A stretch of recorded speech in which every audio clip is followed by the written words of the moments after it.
guess JJ, we bring out a whole crew. Wow. Guess people are leaving the court early. I think you might be setting our webinar record for kids actually showing up. Who knew? Let's go. Cool. I guess it helps when ESPN. I think a lot of our students stayed up pretty late at night watching. There was some interesting time zones in Australia.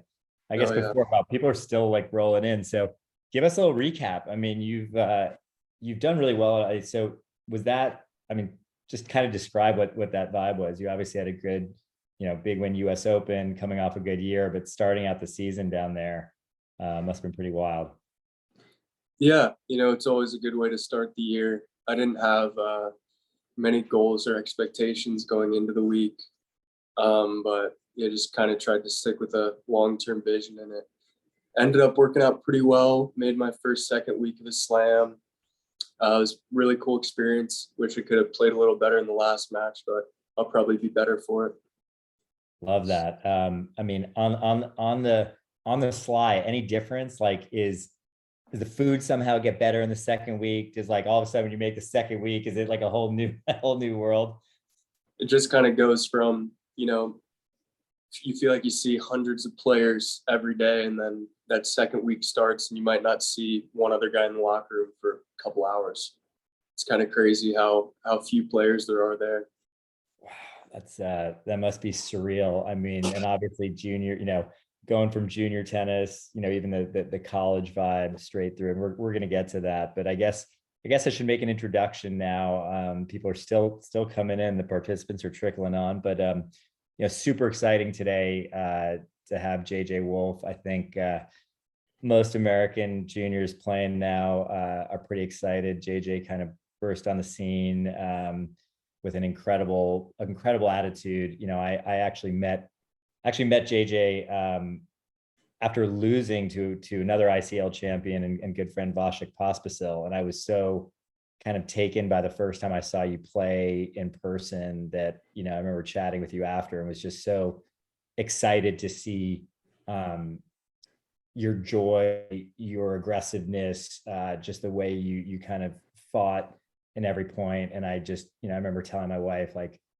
it sort of brought a lot of excitement back to tennis. Not that there isn't a lot of excitement, but I was just really psyched to meet you. And then when we got to know each other, you were, you matched it with your character and, who you were. And when we talked about ICL, just that blink response of like, yeah, sure. Like I'd love to talk to him.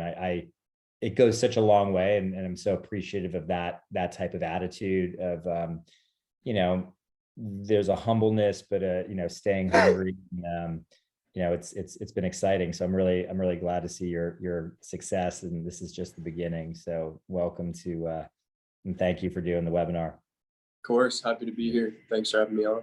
Yeah, and then David Cass, we just found out a similar trajectory in junior tennis, a product of the old school Bullets Harry world, with a lot of some more other champions coming out, Jim Courier, Tommy Haas, and co-founder Monica Seles, and had a really great junior career, and went into business. And obviously your passion for tennis and working with top junior players is really impressive. I first heard about David through our mutual friends, and when I learned more about your just dedication, you pretty much embody the ICL 6 Ps of really, how do you create purpose and create the right process, and really to have the full experience. But we're really psyched to have you as well. And we'll give a little background. I'll kind of pass it on to you on how you guys met and the relationship, and then we'll kind of go from there.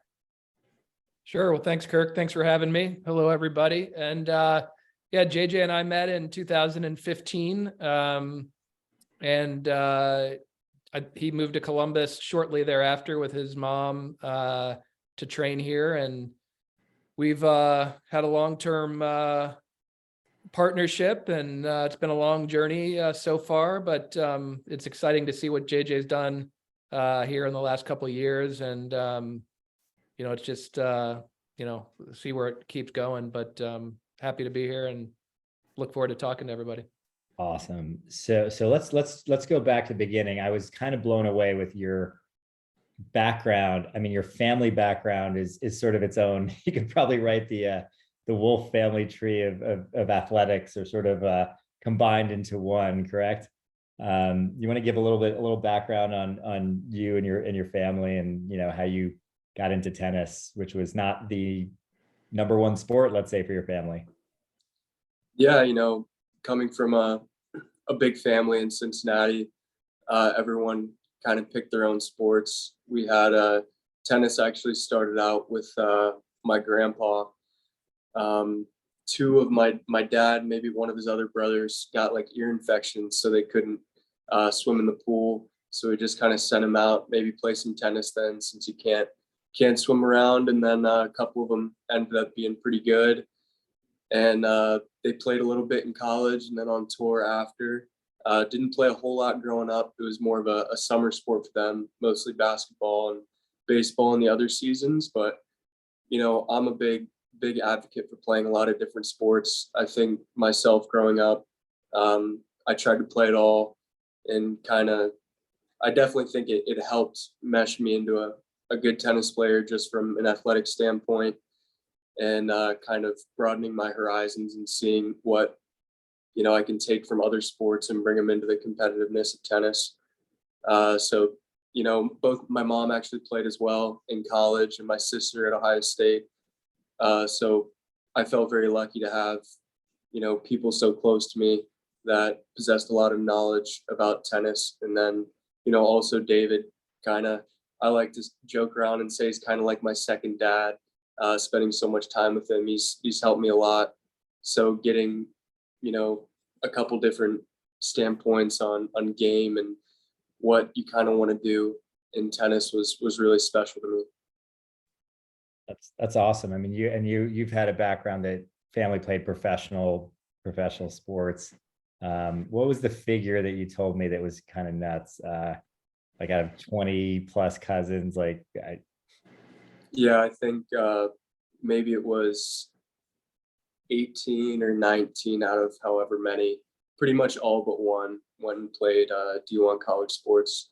My dad has 5 brothers, and they all have a bunch of kids. So kind of growing up in a competitive, kind of family like that pushed everyone to kind of see how far they could go.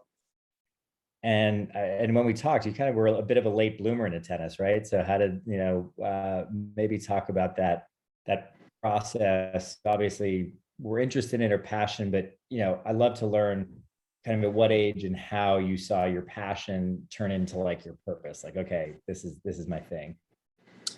Yeah, as I got older and got into high school, it started getting harder to play at the highest level in multiple sports. I was playing a lot of soccer, baseball, and basketball, and I kind of had to make a decision.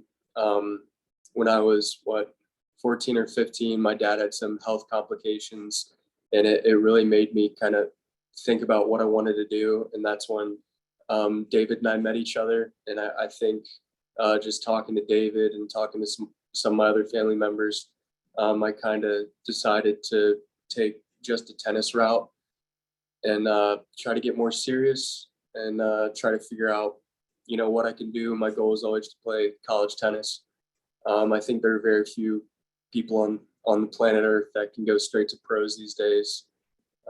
So I was kind of trying to keep the long-term vision, as we say.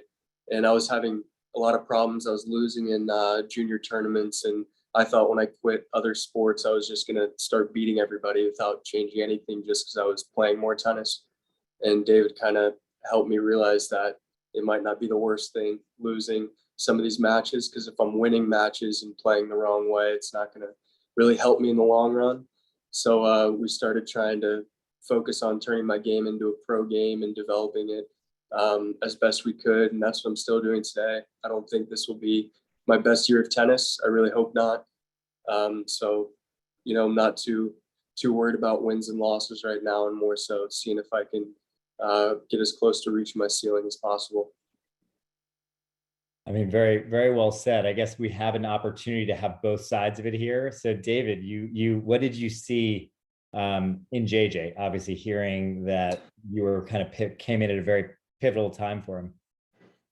Yeah, I mean, it's really interesting how life works, because when I met him and saw his game and kind of saw where he was at as a player, it really reminded me of some of the guys I grew up with that did really well. I would say probably Andre more than anybody, just from the standpoint of his willingness to, go for shots and play big. And it's ironic because I was a very good junior player, but I was playing the wrong way and beating players like Andre because they were playing the right way. And so it was real easy to spot and to know kind of what not to do as a coach. And so, for players, it really starts with what your goals are. And if your goal is to be a pro and you're serious about it, then we need to start training and developing our skills that, work at the pro level, because winning in the juniors is very different than winning at the highest level of the pro tour. And building the habits and working on those things early is, really the way to do it. And so that's what I've encouraged JJ to do. And even though he wasn't beating everybody and he was a bit of a late bloomer, I'm like, I'll take this guy because I kind of saw what he could become. And he's slowly evolving into what we know he can become. So he's a speed. I will say he's been speeding it up lately, though. That's fantastic. I mean, it's a great way to hone in on it. I guess the key there, which so many people ask about now, is what was the process when you decided that transition? Because that is, you describe a little bit of it, but JJ, did you make lifestyle adjustments? And then how did you guys together come up with the right process? It took a lot of convincing. I would get pretty broken up about losses. And, David would point to it and be like, maybe don't be too upset because it's very obvious why you're losing. If I had, 60 unforced errors in a 2-set match, it can be kind of evident what you're doing wrong. But I feel like I had a lot of anxiety about winning and losing, just coming from other sports. I wasn't used to it. So yeah, we had to kind of figure out a way for me to realize that it's going to take losing to kind of figure out the right game. And being I was small for my age. I was always strong, but I was probably not hitting my serve like other guys. So, if some people looked at me and said, you're top 5 in the country for your age, but your serve's kind of messed up. Some people would be like, what do you mean? You're doing pretty well.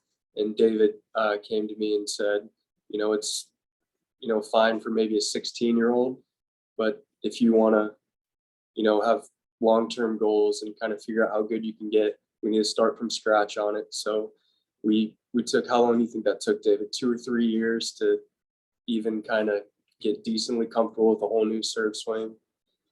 And we just kind of tried to look at my game, look at the weak points, look at the strong points. Certain things I think we just didn't touch, like my forehand swing. The technique was as natural as it could be for me. So we just had to work at me not hitting it 98 miles an hour flat into the top of the net every time, and realize that me hitting it, 80 miles an hour instead of 100 might be better with a little bit of safety and spin on it.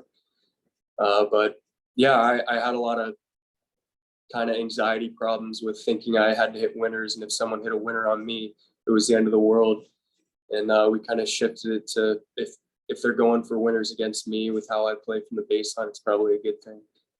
So I kind of had to get used to different ideologies in tennis, and it wasn't easy for me, still isn't. I played last week and I didn't necessarily play the right way. So what do you always say, David? It doesn't go like this. It's going to be kind of a rocky climb. Yeah. But I think that's the main thing everyone should remember in tennis is that, Roger Federer loses, Novak Djokovic loses, not much, but everybody in tennis is going to lose, but you've got to figure out how to, just keep having that long-term vision and thinking about how you're going to reach your personal ceiling. That's so pivotal and well said. It's shocking and interesting to hear that. And I think a lot of coaches and families are watching now, and your you're hitting the sweet spot. I mean, I'm sticking on this topic because right now you have a lot of top juniors, that are probably thinking that, do I hold my ranking? College coaches are looking at me.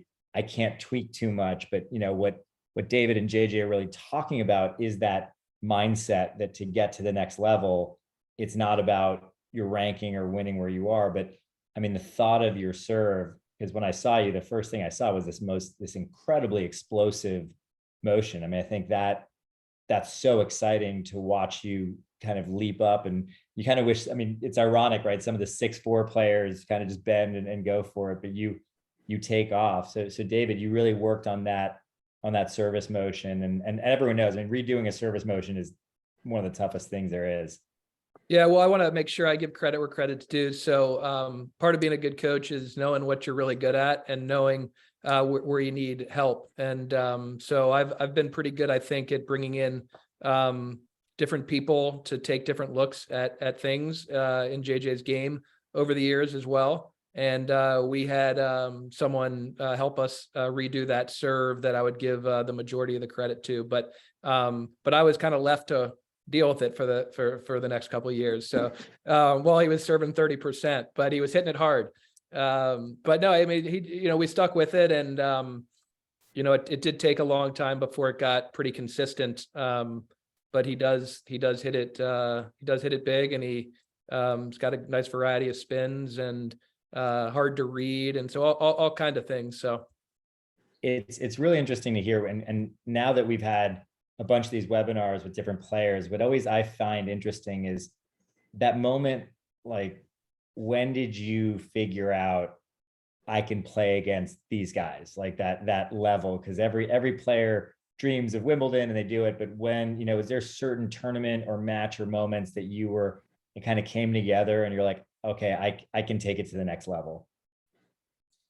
Yeah, I think I was probably the last to realize that I could play with some of these guys. David and anyone else I worked with would try to tell me that, you got to have confidence and that you can play with these guys. But I think the kind of mental side of tennis would always get to me from, growing up, always thinking that other players were better than they were because they played more tennis or this and that, instead of just focusing on my game. Even as recent as the 2020 US Open when I played Medvedev, I don't think I had a great mindset going into it because, he's one of those guys who's 6'6", he moves like he's 5'8", and he's got a great serve. So I'm just thinking, what can I do? He obviously does everything better than me. And David and my coach are saying, why are you worrying about him? Like, if you play your best game, it'll be good enough. And I'm still trying to work on that. It's not something that just is accepted in everybody's mind because, you're playing the best players in the world, but it's definitely a process. I'll have to remind myself, and without repetition of trying to show myself that I can do this, you lose it sometimes. So there's a big mental side, I think, to that. I can go out and hit forehands when someone feeds it to me harder than anyone else in the world. And then I can go out there and tell my coach, I just feel like this guy's hitting so hard. I don't know how these guys are doing this. And they're like, what are you talking about? You've played with these guys. Like, why are you thinking that, thinking about them or thinking that you're not good enough? But I really think it goes back to, if you work as hard as you can and handle what you can control, that should never really be a worry. Which is so true. As you just pointed out, a lot easier said than done, right? I mean, this isn't things that players don't hear, but I think that mental side to get over that mental gap was there. I think a lot of players here are going to ask, and I'm going to open it up to Q&A soon because there's a lot of questions. People are psyched to talk to you. What were your I want to ask first, who was sort of your idol? Did you have a tennis idol growing up? Who inspired? Yeah, I was kind of weird growing up because I loved Federer and Nadal, and I liked it best when they were playing each other. They had such different styles. But one thing we'll probably touch on today, you were talking about college recruiting and worrying about ranking and stuff. And I think one thing I learned from them was that character is more important than any of it. And I'll go back to a story I was playing, I think the clay court nationals, and I'd lost in the first round. And I go to my first round back draw match, and I think there was 35 or 40 college coaches there watching, and I was wondering, I'm like, why would they come and watch me when, you know, all of the top seeds are playing right now and stuff like that. And when I talked to them after, they were saying character is more important to them than a result in a junior tournament or a ranking, and work ethic and values and stuff like that. So I think when you talk about worrying about ranking or college recruiting, I think if you just worry about being a good person and keeping your values and working hard, that will never be a problem. So let's stay on that, because you just touched a big ICL nerve. ICL was created to promote and instill character in kids through whatever passion there is, and how to unify that. So that everyone listening, that was not a plant in any way. That was JJ saying it. So let's stick with that for a bit. And David, I'd love to hear your point, because I think when people ask about ICL, it's not about for tennis players or education, like the big bubble is character, right? And a lot of times character is not something taught in traditional schools or mentioned. So how important is that? How did it develop in you? And both you and David might be able to talk about how that helps in the process, that to be aware and consistently be building on character, and how you go about doing that. Well, I'll step in, I guess. I mean, character is obviously very important, you know, to outside people as well, you know, with college recruiters and things like that. But most importantly, it's what really builds self-confidence and self-esteem. And so to be successful, I believe, as a human being, you've got to develop those skills and that character and feel good about yourself and how you're living, and, you know, living every day, treating other people, working hard, because that confidence is what's going to allow you to play good tennis and to handle the pressure of big environments. And if you're doubting yourself as a human being, how are you going to possibly hold up as a tennis player under the highest levels of pressure? So, you know, I think it's massively important. And you know, I always tell the young kids, JJ's not quite as young anymore, but whether it's our teenagers or even JJ at 24, you know, when they're, you know, treating kind of every match like it's life or death, I'm like, hey guys, you know, you're 17 years old or you're 15 years old, you're probably going to live 80, 90 more years. And you probably play competitive tennis, if you're lucky, 15 of them. So you might want to develop your skills as a human being and character and all these things for the last 75 years as well. So it's easy to lose sight of kind of everything when you're kind of in the junior tennis kind of rat race. But ultimately it will help their tennis immensely the more they develop as a person. Absolutely. I think you and I were both maybe part of the school of Dr. Lair, who actually helped create the ICL Academy character and really a curriculum within that. So, you know, Yep. I don't know if JJ's ever a chance to meet him, but, you know, it's such a big component to play for something bigger than yourself. JJ, how did that hear when you were younger and you started hearing about that? How did you integrate that and sort of keep that higher purpose? Yeah, I was taught from a young age that if you're holding a tennis racket, you're lucky. So if you're out there having a bad day, there's someone else that never got the opportunity to have a bad day on a tennis court. So growing up, one of my family members wasn't able to walk or talk, and my dad would always tell me, we play for, his name's Kevin. And whenever you know, if I had a bad attitude or something like that, you would tell me to remember Kevin, and that I'm playing for him, for those that didn't have the opportunity to play. And I think that's definitely helped me a lot. I mean, that's huge. I think that, you know, you cover a lot. I'll quickly go through our 6 Ps, but that moment you gain confidence, and we're going to get to a lot of questions, because everything that you've said have spawned a lot of conversation pieces for our junior players, especially, you know, how do you know what the wrong game is versus the right game? How do you know that you can compete at that higher level. I mean, it's amazing. The questions are really thorough and deep, but I guess on a perspective side, the challenges that you've faced and perseverance, can you just share a story when, either you almost called it quits or something you overcame that then you were able to really utilize to advance yourself?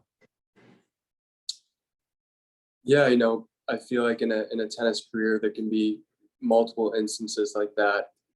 But probably one of them was when I started working with David. My dad wasn't able to help me anymore for health reasons. And me having to make the decision to kind of uproot what I was doing. I had gone to the same school since I was, 18 months old. I had all my best friends in Cincinnati, and deciding if I had the love of the game and the drive to kind of uproot my life and go to Columbus to work on my game and try to accomplish my dreams, kind of if that was worth it. And I had to make that decision at a pretty young age, and I'm really thankful I did. There were a lot of those times that I'd be missing friends, and I was out there on the court working hard all day with David and some of the other guys. And I kind of had a couple times where I was like, I don't know if I want to do this. I want to go back to high school and hang out with my friends and do it all the other teenagers are doing.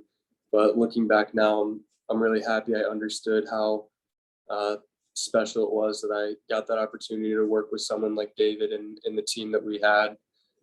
So yeah, there were multiple times I was thinking about quitting, and I would get to this point where I'd finally have to talk about my feelings, and David would tell me how it's not that deep, and I'm 16 years old, so the world's not going to end one way or another. If I didn't want to play, he said don't play, but if you want to, we'll do whatever we can to help. That's huge. I mean, and by the way, JJ, I owe you a huge apology. It's my bad that I didn't have ICL for you when you were making that decision. So will you humbly accept my apology, and hopefully those listening, it's a big decision to make, but that those are the big ones. And I'm wondering, I mean, when you were making those decisions, what's something like an ICL where you could have been in a school where you could still travel and train, but you knew that everyone sort of had similar motivations, but you weren't directly competing with them every day. What's your thoughts on that? How to blend education with your passion? Yeah, I think it's obviously something that's extraordinary and a great opportunity for kids. I think I would have valued it a lot if it was around when I was growing up. So I'd say to kind of value the experience that you get and the opportunity that you all have to be able to be a part of ICL. But yeah, I think you just have to kind of take what you've got and run with it.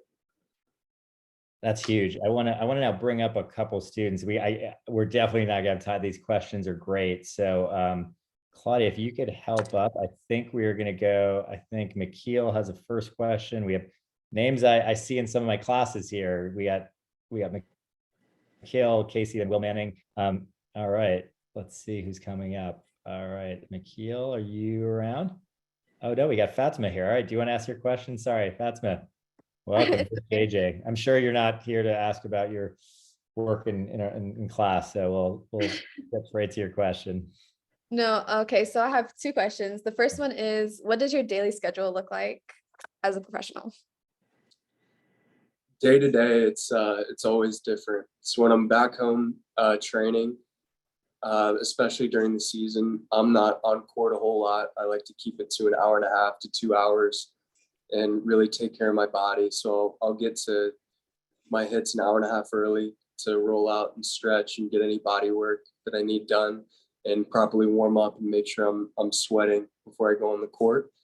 And then I'll do my hour and a half, 2 hour hit. And then I'll come off the court, make sure I do a good cool down and more body work with my trainer, and try to get some good protein and food after that. And when I go home, try to do some more body work, get some good meal, and get to bed early. Okay, my second question is, when you go through tough times, like probably on the court or off the court, what really pulls you through that to get to that left leg? When I go through tough times, I try to remember that means it means something special to me. If you never went through tough times, I think it's not a valued experience. It means you care. So I think remembering kind of that feeling, and that feeling won't always be around. You know, if you're stressed out before a match, it kind of means that there's something on the line for you.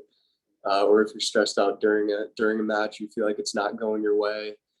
Just kind of try to live in the moment and enjoy it, whether it's going your way or not. That's it. Thank you. Thank you so much. Who's coming up next? I saw Will or Michaela. Who do we want to bring up? I think Will. God, it's so funny. When JJ and I were first talking about the Easter Bowl, and then, you know, right? I think you gave our ICL Wolves good luck, because we had some big wins. I think we won in every division. So that was I'm pointing out the Wolf logo. So for all you guys seeing the ICL Wolves, Mikhail, there he is. How are you? Yeah. And how are you? Doing Hi, well. Jason. My question is, I saw you play in the Miami Open against Tsitsipas, and it was like 5-all in the second set, and you went for an insane, like on the stretch, sliding, passing shot, and it was probably the best shot I've ever seen in my life. And you hit it with your left hand, and the crowd went crazy. Can you tell me how you did that? Yeah, so actually I broke my wrist in a soccer game one summer. So for about 2 or 3 months, I was just hitting with my family left-handed, and I figured out that I kind of could use either hand.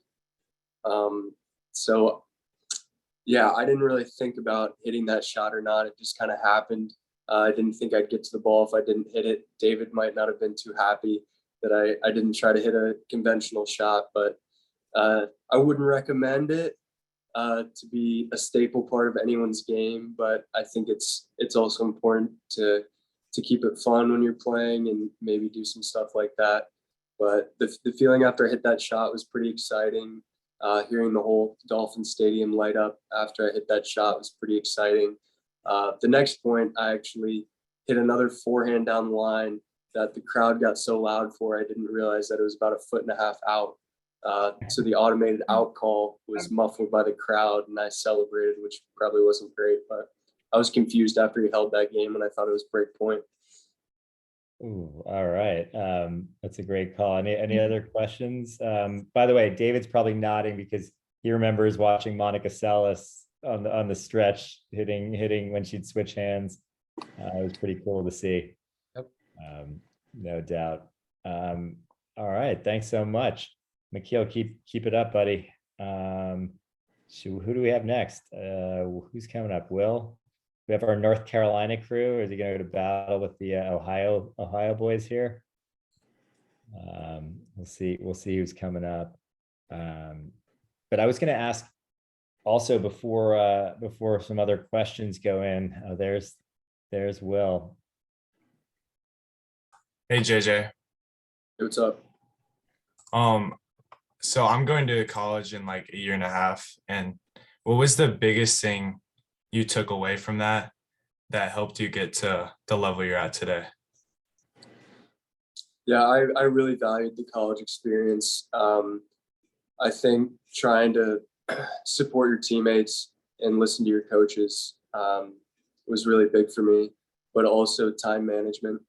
It really teaches you to find time to improve your game, because David can say this, team practices aren't always going to be everything you need. You might need to work on specifics that, you know, the coach might not have time to work on with you because he's worrying about a whole team. So yeah, find time to get your studies done. And then also the individual work you need outside of a team environment can be important. But I just say enjoy the experience. Like, there's nothing like college tennis. Having that team around you, being able to pump each other up on court. I still miss it a lot to this day. That's really cool. David, any thoughts on that college game? You probably get asked that question quite a bit.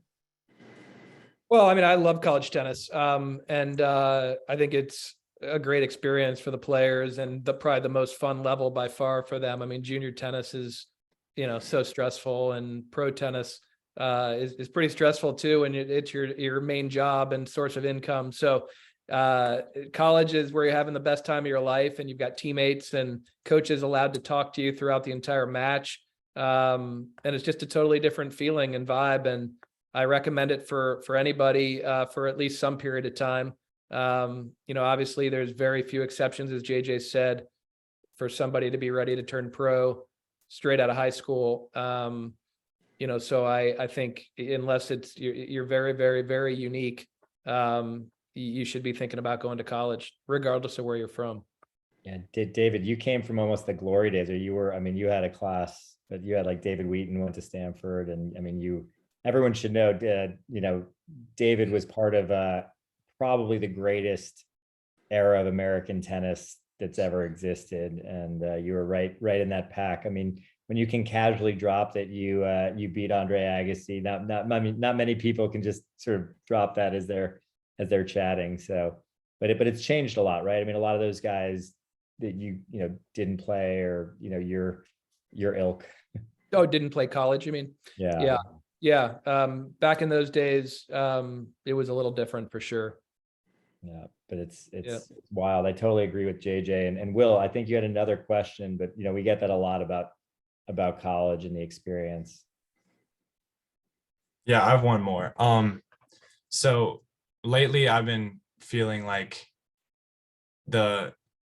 just wanting to win really bad in my matches, and sometimes the nerves get to you, and it sort of takes you away from the match when you're just focusing on winning and the result. So how do you deal with those feelings while you're playing? Because obviously you're playing at the highest level like possible in the Grand Slams, and for me to think and feel about winning at the junior level, it just seems like you have to be feeling those feelings. Yeah, so I think that affects everybody that's ever played tennis. But the way I kind of handle it is thinking about what you can control. If you put all your energy into the point, and you just try to do your best, there's really nothing to worry about. You've already put in your time on court. Your strokes are what they are. If you're worried that you're going to get aced or you're going to miss a shot, it's not going to help you. So if you just try to have confidence and energy going into the point, and just let yourself know that it would be better, honestly, to lose doing the right thing than win doing the wrong thing. I think it takes a lot of the anxiety out of it. So just try to play the right way and try your best. And there's nothing you can complain about if you lose the match if you do that. That's super helpful. David, anything to add to that one? Well, I think you can really only feel one emotion at a given second, right? So I feel like competitiveness is what you want to feel before the point starts. So if you can kind of just go all in terms of wanting to compete for the next point, not think so much about winning the match, but if you just think about the next point and that's it. I know that's cliche, but a lot of great players do it, and it works because, just go for the next point, focus as hard as you can on it, and move on to the next point, and just think about it in small increments versus winning or losing the set or the match or anything else. And I think we've talked about it, Will, in some of our classes. There's probably no one. Nadal is the. It's almost unearthly how every ball with a purpose, that as soon as it's done, there's a new match to be played at the next point. So, all right. Well, good luck, Will. We'll be seeing you pretty soon. Will, are you playing ITF during Indian Wells?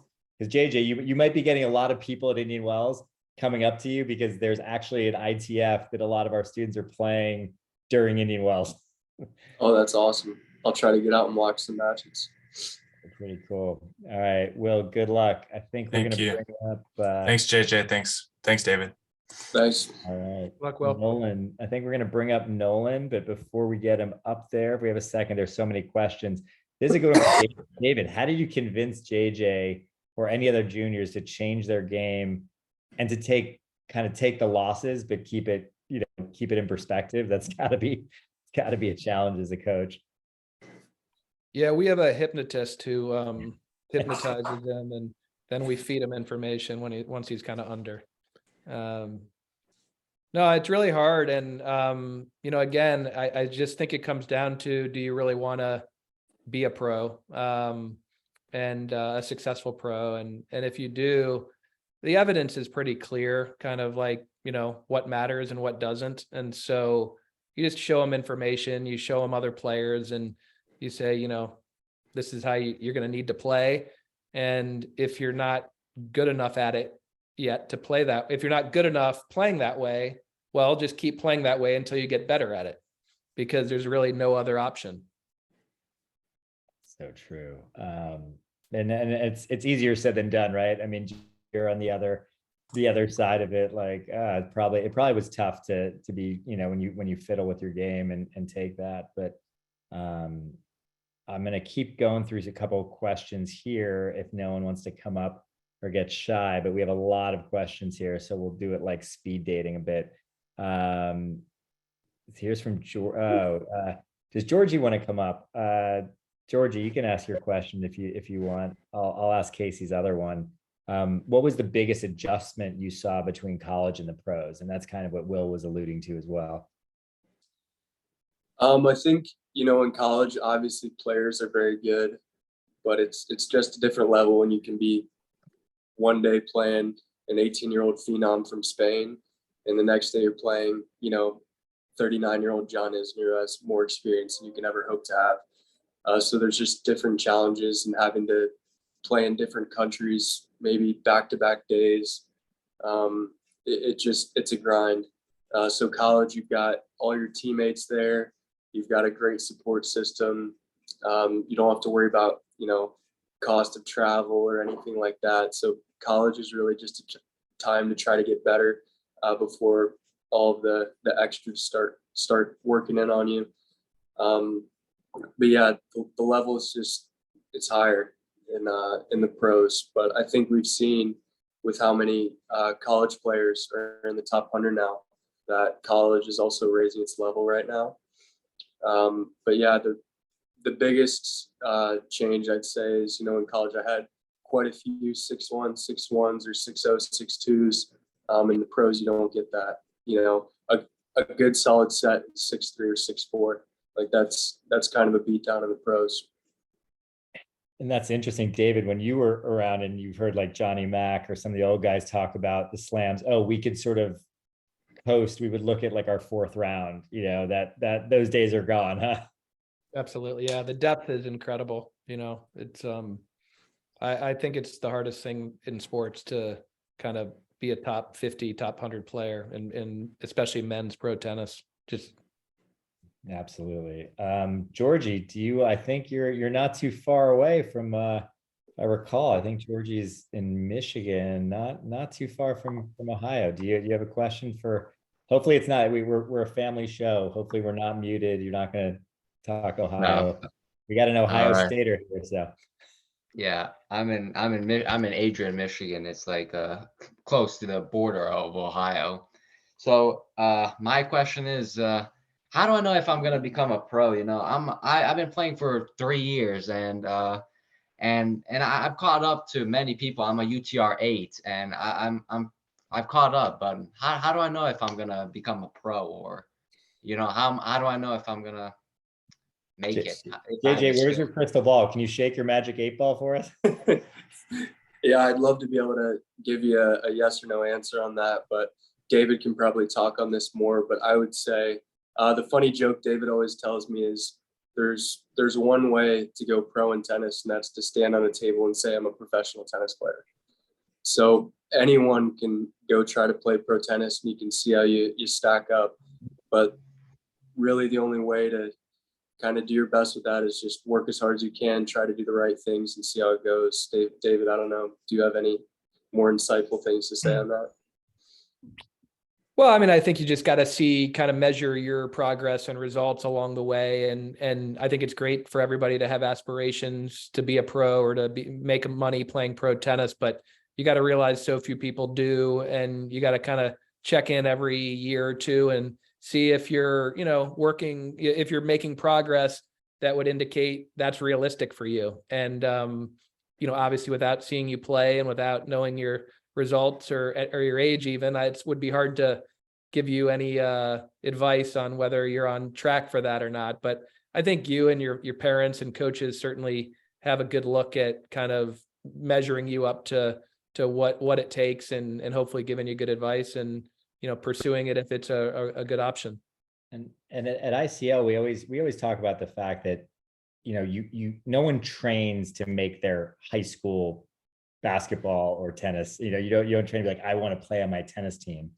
You always visualize and train to win Wimbledon, to win the US. I mean, when you give it your all, when you just give it all that you can, and Georgie, I know, I mean, you're growing, you're a natural athlete, and just picking a sport up late, I think that's, if I were to tweak your question, I think it would be more, JJ's a great example of somebody who didn't start super young or didn't make that focus really young, but there were physical attributes. And I think that willingness to be teachable, coachable with, coaches say with a great piece of clay, but that it's also mental and physical. So I think what I'm hearing is, you give it your all, because the experience of playing it, it's not just about the pros, playing at a great college, getting a scholarship, playing on a university team is so amazing. And, for me, having trained hard, not going pro, but what tennis can give you, right? That fight, that build up, that struggle, it kind of bonds everyone. So whether JJ's top 10 in the world, David was here, I'm here, there's still a camaraderie. There's something you build when you've given your all towards something. So it's a good question. Thanks, Georgie. Thank you so much. Bye-bye. Yeah. And I think Georgie also has like pro athlete parents. It does help. Look, at the end of the day, there is genetics, and it does help, right? I mean, there's something where, how important is a coach, David, when you're looking, do you take into account those tools that you can see something in them? What do you usually look for? Well, I mean, I think athleticism is important. But, you kind of look at technical, where they're at technically with their strokes, because it's very, very difficult to change, things technically at a later age. So I think that's a big part of it is technical. And then again, their willingness to be aggressive. I'd say the majority of players you see in junior tennis are playing to, for the other person to make an error. And I think, showing the ability to kind of play aggressive and not be afraid to make errors and kind of dictate play, is really, really important if you're looking to be a pro. So we look for that for sure.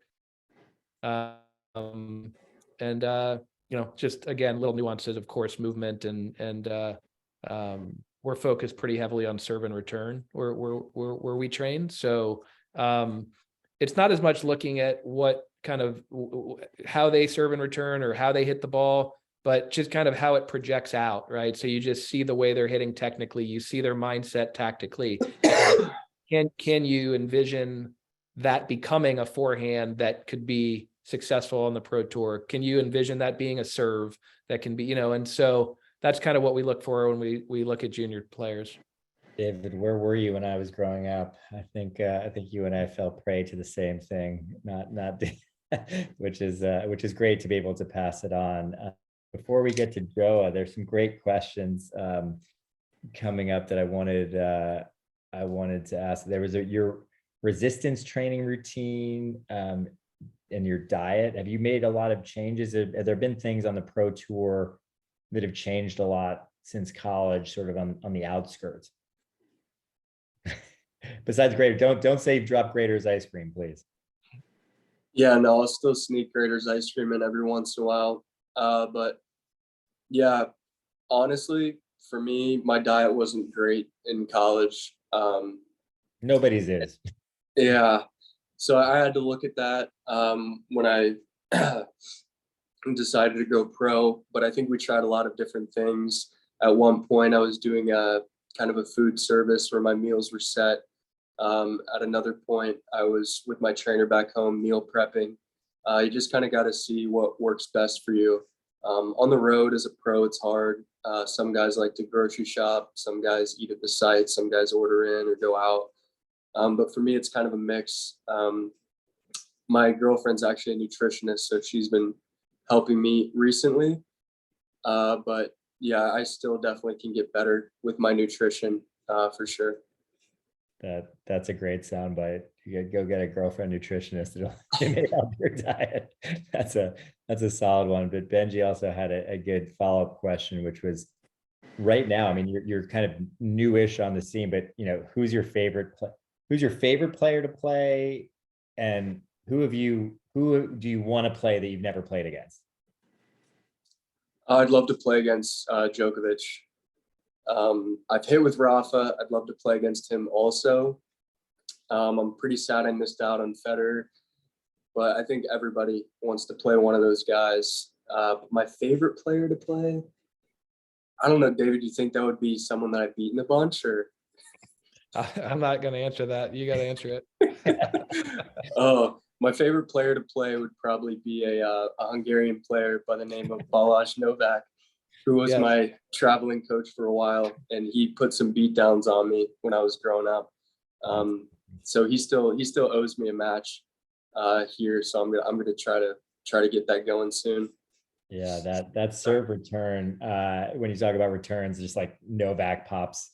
I mean, I remember having a conversation with Andre Agassi, who was before Novak considered the greatest returner ever, and he said his return was, force of nature, just the way that his body was built. He sort of had to pick one or the other. He said that Novak's was unearthly, like it's on another level that we probably won't see in the near future. But it would be, I mean, I'm looking forward to that matchup, and maybe it'll come sooner. Sadly, it won't come in Indian Wells since he's still not allowed in the country. But I hope to be there when you do play Novak.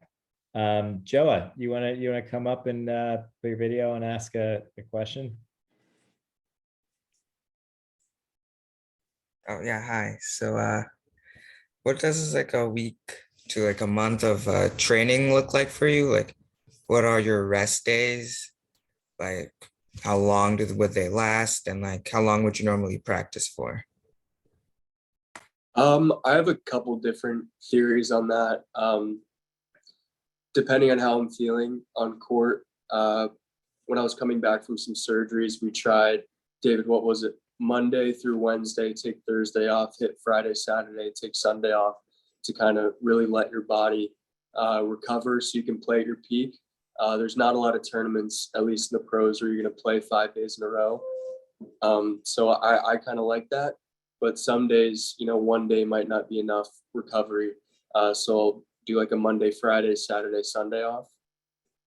But I am not someone who likes to, pound on court for 4 hours a day. I think there's a time for that when you're growing up. I've definitely spent long days at the court, but now I think it's more so hour and a half to 2 hours on court, maybe 2.5 if you're doing some practice sets and stuff like that. And then some serve and return work. I always finish up with serve and return work. But I think you need to know that it's important to get in the gym and make sure your body's mobile and flexible and taken care of too, because at least on tour, if you're not healthy, you can't make any money. There's no salary for hurt players. So that's what I'm focusing on right now, is kind of getting a couple healthy years back to back. Jet, that's a great answer. I see that your sister has a question too. Is she near you? Does she want to hop on and ask her question? Or do you want to ask before? We have a lot of dynamic brother-sister duos here, but it's kind of come out. Jaina, if you want to, or I can just ask. I can ask Jaina's question. Yeah, I think. Oh, here she is. Oh, there she is. Let's go. Hi JJ. What's your go-to method for refocusing in a match when like you get negative, like you miss a shot? So I know people normally say like stay in the moment, or just like that point happened and let it go, but sometimes that doesn't work. So do you have like a way of overcoming that? I think there's a lot of different ways to accomplish that. I actually have a funny one that I'll do. One of my traveling coach, Patrick, we've kind of accidentally developed this thing where we'll talk about what we're working on before, and it's, smiling is a big thing. So I'll be a little pissed off and look at him in the crowd, and he just knows I'm like bubbling over, and I'll just start laughing. because we know how stupid it is to play like that. Like it's really not life or death. It's a game in the end. And I'll just look over at them all annoyed, kind of smile and start laughing, and then it just totally evaporates. So I think that's a good way. If you can smile on court, it's really hard to be upset. I know it sounds cheesy, but even if you don't feel like smiling, if you just smile, you'll see that your kind of physiology changes, and heartbeat will try to slow down. Do a little bit of breathing, and just remember it's a game. Really, really good advice, because I think everyone here, as we know, it's easier said than done, right? When you're there. David, any thoughts on that? I think smiling's a good one. I mean, yeah, just I think you're really trying to have fun on the court. So just if you're irritated, I mean, just try and focus on the next point. And again, you can only have one emotion. So I always tell people, if you care more about the last point than the next point, you're not very competitive. So that kind of sums up my belief. Yeah, and that's pretty much how I look at every Dingles match that I play. I get very, very into it. Just try to pass it off. That's sadly in my age, David. I think we should get you on the ding. It's the new JJ. I feel like we take your serve out of it. Watch out. Oh, I've heard about that game. Is that what Russell and Zach and everybody play? That's what we play. Yeah, I've heard. Tommy, I've heard all about it. Yeah. Gonna have you're more than invited, or JJ, when you have time off, we're gonna the Dingles battle for ICL. We're gonna battle. Sounds good. It should be fun. Well, I know we're gonna speed date for a second, because there's so many questions. I don't want to keep you guys too long. This is so cool to spend time, and hopefully we'll get some more time together. Maybe answer if there are more questions when you're at Indian Wells, would be great. There's a couple here. A lot of congratulations. A lot of stuff in Dallas. How town. How that experience was, how you felt sort of overcoming that loss. Was there any new emotions or anything with that experience? For the loss in Dallas? Yeah, so it was pretty cool though, playing Isner, probably. I don't know. Yeah, it's always hard to play John. I played him a while ago in Atlanta. Similar result, long 3-setter. But that's a good match to test your mental. It's, there's no rhythm. He's very good at doing what he does. He can slow it down, and then all of a sudden it's 5-4 your serve, and he's hurrying side to side and ripping returns and pumping it up. And then he can slow it down again. So you've really got to be able to keep your own energy up. But it was hard after that loss. I really thought I had a good chance that match. I wanted it really badly, but like we said, a lot more tennis to be played in my career. So I just tried to take what I can from that match and move forward. That's great. You have a couple shout outs here from a neighbor, John Schneider. Hotel Barton. Is John on here? The Steve Diamond said hi. There's like a lot of highs to you. I'm kind of reading through this. John's my next door neighbor back home. My parents' next door neighbor. Love it. And then people are really curious. There's a bunch of writing about what, playing the wrong way in juniors. Can you elaborate, David, a little bit on that? That definitely struck a chord, I think, to some parents and people that are watching. Yeah, I mean, I'm a broken record, but I just think that you gotta, if you want to play, professionally, you got to develop a big serve, and you got to, play big and be willing to take chances and play aggressive and dictate and try and get forward to the net, and kind of running around 10 feet behind the baseline, hitting heavy balls, kind of until someone misses, is not a viable way really to make money playing pro tennis today. Maybe you could argue a couple here and there down in South America that, only win on the clay, but for the most part, that's not really the way to go. And, starting to learn how to play that way and trying to get better at it is really important. And, you know, nobody is good enough at 15, 16 to play that way and win against really good 16-year-olds who are doing the wrong thing. It just doesn't happen. It didn't happen for Andre. It didn't happen for Pete. Didn't happen for JJ. You know, didn't happen for Ben.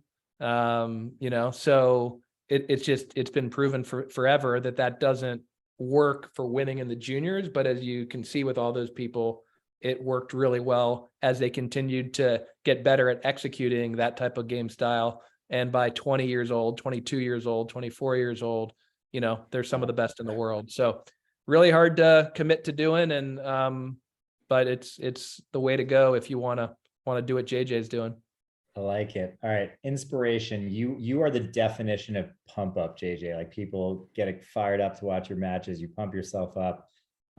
Is there any like routine ritual to prepare you, music, like movies that inspire you? What is the JJ Wolf pump up routine? Yeah, I think it depends on the day how much I need to pump myself up. But, you know, I think everybody feels different on each match day. But for me, it's usually, you know, I'll try to relax as much as I can, kind of remember to do the right things. And then about 20 minutes before I go on, throw my headphones in, start moving around and play some, for me, it's usually some fast moving country music. And then right when I step on court, I play Hungry Like the Wolf as I'm walking out before every match. All right. That's a good tip there. And then finally, the last question, I'm going to do it to both of you. I probably could answer David's because I'm in his camp, but if you could go back to the 15-year-old you, give a little bit of advice, what are you going to sit down and tell 15-year-old you? David, go ahead. Don't worry about the losses. They don't matter. Yeah, I would probably say something similar.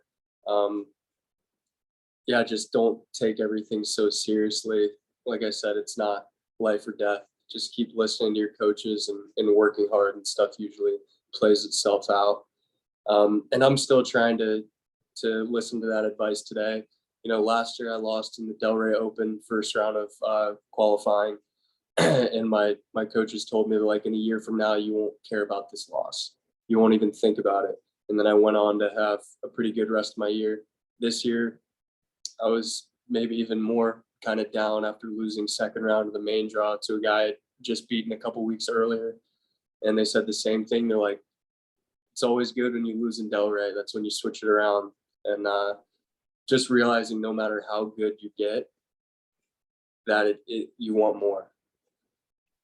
So the same problems you have when you're, you know, 800 in the world are the same problems that someone 8 in the world's having. You know, if they're not number one, they're always wanting more. So just keep improving and not take the losses like they're life and death. All right. I'm keeping you extra long now, just on a personal note for 1 sec. If there's tournament to win, what's your what's your dream tournament to win? Cincinnati. All right. Rock and roll. First of all, thank you so much.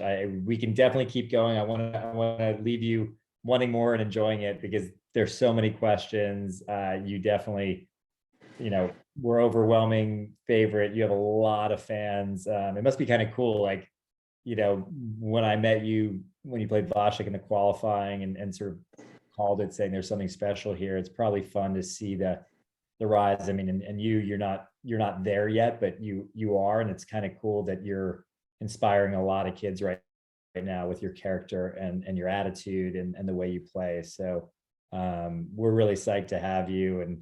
And the little video you made for me was funny. You were sitting in Indian Wells and you recounted the same story that, hey, when, you know, the junior tournament, you didn't win Junior Orange Bowl there, but here you are, you know, second round main draw at Indian Wells main event, and hopefully this year even further. So I think you're going to have a lot of ICL families and supporters when you make it to Cali.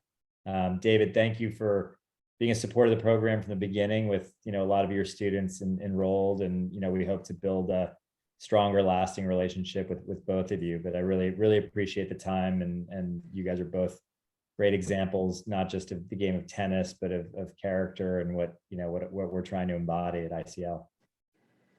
Thank you. Thanks, Thanks for Kurt. having us on. Yeah, thanks for having us. Thanks a lot, JJ. We'll see you soon. Okay. Thanks. Good luck, everybody. Take care. Thanks. Bye.